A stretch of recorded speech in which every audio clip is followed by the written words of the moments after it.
It's Gail with Everything Nash here with Justin Moore. We haven't done this on video, so this is kind of fun. Is this a first for us? This is a first on video. I'm ready for in person. All right. Yeah, me too. Me too. It's it feels like everything's gotten back that way, except for this, obviously. It's okay. I'll see you at your next #1 party, which is what we're going to talk about, because With the Woman You Love is obviously going to go #1. Dude, what a great song. Thank you. Fingers crossed.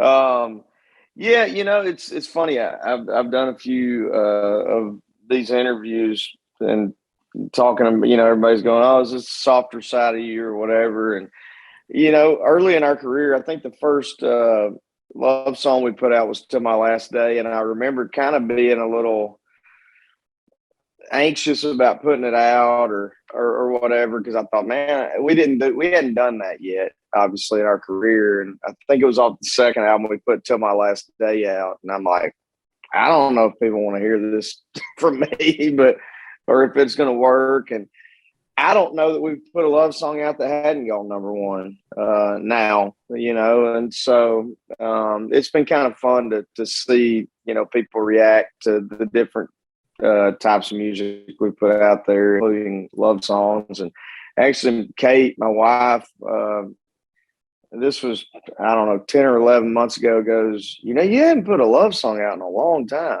And it had been a little bit. And so I said, well, we're celebrating our 15-year wedding anniversary this year, and we just celebrated being together for 20 years. So I was like, okay, I'll put it out for you.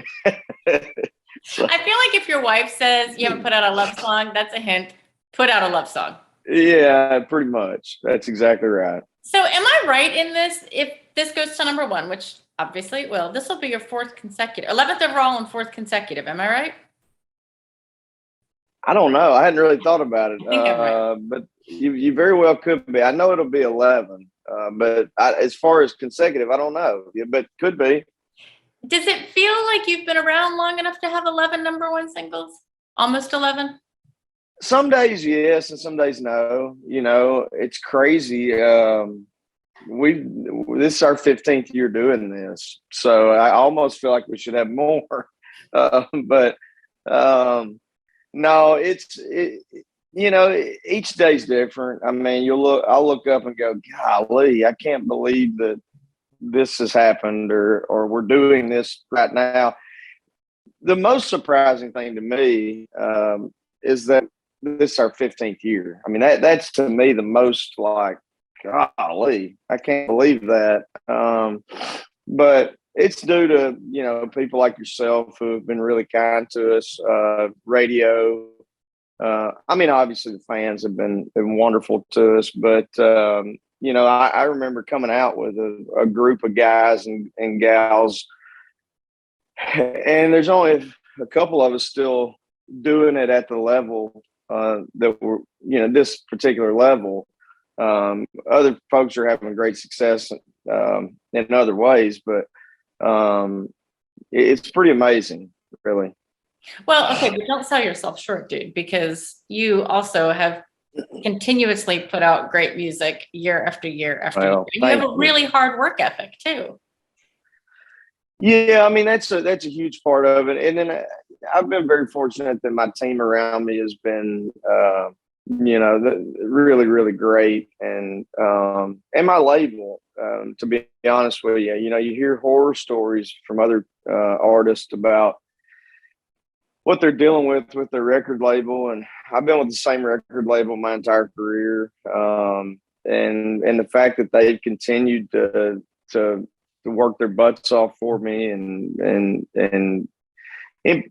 especially, I mean, this as well as I do. When I came out, the radio sounded like one thing, and then in the middle of my career, it completely shifted and did something complete opposite of what it started as. And we kind of bent a little there with our music, but we never really jumped off that edge and said, hey, we're going to chase this because this is working. And the fact that country radio stuck with me during that particular time is a huge reason why I'm still doing it. I mean, now it's kind of shifted back to more of what we do as far as the sound of music on the radio. But I mean, it says a lot about the relationships that we've been able to make with the folks at radio and maintain. And this new song, You Love, is from a new album, which you just put an album out last year. So talk about this new album that's coming out. Yeah. To your point about just putting one out last year, I think we're all still trying to figure out what the best, way to go about putting albums out these days is. I don't think any of us know, really, artists or labels or, we're all still trying to figure that out. When I first came out, CDs were still huge, and now you can't even find one. And it was like every 2-3 years you put one out, and you put 15 songs on it. Nowadays it's, you try to get stuff out there as much and as quick and as frequent as you can. And so this particular album, it's got 2 duets on it, one female, one male. I think it's really good. It's more of what we do. I mean, it's not anything, crazy from us. So for our fans out there, you're going to get what you expect from us. And I kind of talked about it years ago. I did some things on albums. The nucleus was always traditional country for us, but like Somebody Else Will, for example, was a little edgier for us, or poppier, or whatever you want to call it.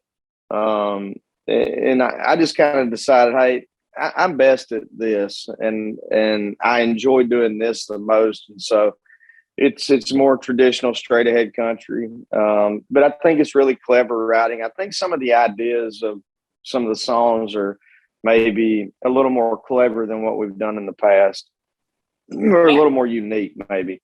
So you are a fantastic songwriter, but you don't feel like you have to write all your own songs, which I so love and respect. What's the balance with this album of songs Justin wrote, songs Justin found? I wrote all but one. The female duet is a song that I came across and just thought it was really cool and really well written, and it very well could be our next single, to be honest with you. Is it a love song? It is, yeah. But it's a me love song, if that makes sense. It's not sappy. Okay, how are you? I know I have to let you go soon, but how are you enjoying life back on the road after you spent so much time at home with your family? I would imagine it's a little bit bittersweet. Yeah, that's a good way of putting it. It's awesome to be back out there. We're not really killing ourselves. I mean, we're playing a lot of weekends, 1 or 2 shows a weekend. So it's a good balance. We haven't really been just burning the candle at both ends necessarily on the road. And but it's great to be back out there. I mean, it goes without saying, we certainly missed being out on the road and being on stage. I mean, we do everything that we do, whether we put songs out or whatever, so that we can get on stage for an hour, hour and a half, 2 hours, whatever it is. That's the reward for all the work that we put in. To me, that's the most fun that we ever have, and that's why we got all got into this business, is to be able to get on stage and connect with people in the audience. Okay, so you're not even in Nashville. You're in Arkansas, which is where you live. And I know you're super involved in your kids' lives and their sports and things. Are you their dad? Are you a famous dad? What does that look like for you in Arkansas? 99% of the time, I'm just dad or coach. Little kids that walk up to me at school, or they're like, "Hey, coach," which that's what I prefer to be known as. There are times where it's a little different, but most of the time, people around here, they're really happy for me, and proud for me, but they really don't care, if that makes sense, in a good way. And I'm coaching with the majority of the guys that I played ball with, so I'm just Justin. I will give you an example. This was before school let out this past year. My oldest daughter, Ella, had a field trip somewhere. I don't even know where. And I was like, hey, I'm off. You want me to go? And she's like, no, Dad. And I'm like, thanks a lot. She's like, no, you're just embarrassing. And I go, I'm embarrassing. What are you talking? She's like, well, no, not you, but when people treat you weird. And so there are moments, but for the most part, I'm just one of the dads. I love it. Okay, last question. I'm gonna let you go. What do you want to do yet? I feel like you've done so much, and you have the podcast. You have your hand in so many things. Is there anything that you're like, gosh, I really want to do this?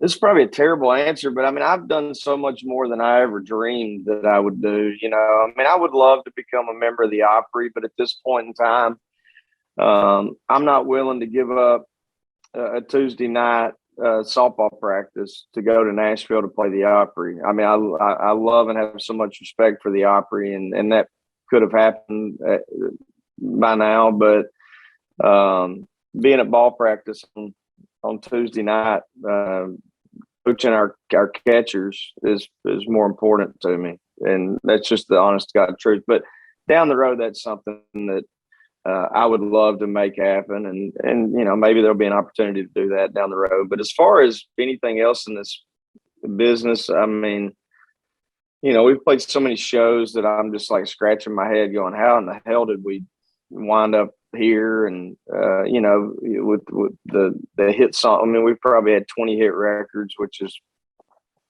mind blowing.